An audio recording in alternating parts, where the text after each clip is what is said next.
Olá pessoal, estou aqui de volta no canal agora para conversar um pouco sobre o Brasil, sobre o Poder Judiciário, sobre a Justiça brasileira, diante do episódio que ocorreu neste último domingo, em que houve decisões conflitantes acerca de um habeas corpus impetrado em favor da soltura do ex-presidente Luiz Inácio Lula da Silva. Aqui não me vai competir discutir o mérito do habeas corpus, né, esse remédio constitucional tão importante, tão eficaz, né, no Estado democrático de direito. Todo cidadão que se achar tolhido da sua liberdade, se sentir que essa liberdade está sendo indevidamente lhe retirada, e considerando que a liberdade é um bem tão precioso, um bem jurídico precioso por excelência, pode impetrar um habeas corpus. E naturalmente assim o fez o paciente ou aquele em nome do paciente. Mas como estudante do direito, como apaixonado pelo direito, o que me leva à consideração aqui não é discutir se errou o relator, se errou o plantonista, se errou o juiz Sérgio Moro, se errou o presidente do Tribunal Regional Federal. Não é essa questão que eu quero invocar para o nosso debate. Mas eu quero invocar para o nosso debate a preocupação como as coisas caminham diante da insegurança jurídica que se criou no Brasil, onde decisões conflitantes, né, começam a ser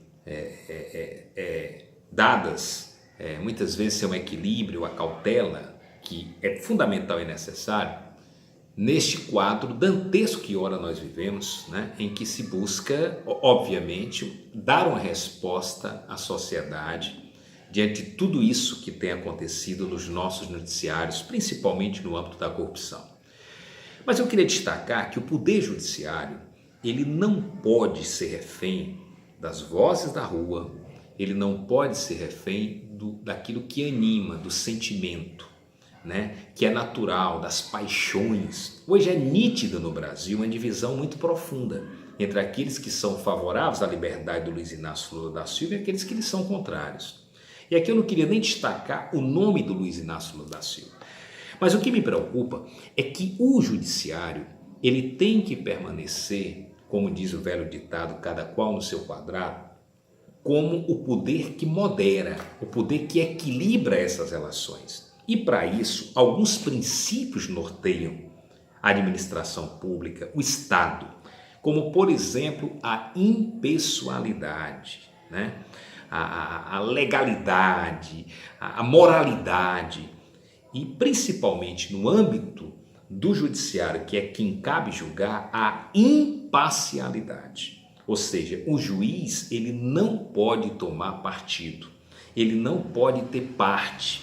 Quem tem parte é o Ministério Público, que representa em determinada situação A ou B, é o advogado que está lá para defender o seu cliente, mas o juiz tem que ter a liturgia do cargo, a responsabilidade que a Constituição, que aqui está na minha frente, lhe impõe, que é o dever de imparcialidade. Não cabe ao juiz ser um vingador, um justiceiro. Cabe ao juiz aplicar a lei e a Constituição Federal. Eu me preocupo muito como estudioso do direito, como militante do direito, com essa protagonização indevida do judiciário. Esse exagero, esse exacerbismo, essa glamorização, esse aspecto midiático que se torna diante do judiciário. E isso faz com que os holofotes comecem a contaminar a natureza humana, porque a natureza humana, quando ela diz que tem poder, o poder é algo desgraçado, ele revela muitas pessoas. E esses holofotes, eles começam a criar os brios, começam a criar os narcisismo, melhor dizendo. E com isso o judiciário está perdendo a oportunidade de moderar, de aplicar a lei, de ser equânime, de ser isonômico. E aí a partir daí se há uma politização nas decisões, né? Dentro de um viés ideológico se observa claramente que há dois lados que estão se confluindo. Hoje a maior de todas as cortes de justiça do Brasil, que é o nosso querido STF, está dividido. Se percebe nitidamente duas posições que se antagonizam. Então o nível de preocupação não é o bom debate, não é a antagonização, porque isso é próprio da dialética, né? É preciso que haja um corte epistemológico, é natural até mas até pelo caráter deontológico da ciência do direito. Mas o que é lamentável é que essas decisões, muitas vezes, elas não são tomadas pela legalidade estrita, pelo ensaio constitucional, pela compatibilidade vertical com aquilo que está na Constituição. Mas muitas vezes são por os brios próprios que as interpretações vão se dando e com isso se cria uma insegurança jurídica no Brasil, uma instabilidade emocional, um desequilíbrio que só vai ainda mais contaminar essa divisão grotesca e absurda que hoje nós estamos assistindo em nosso país, em um lado A, um lado B, um lado C ou D.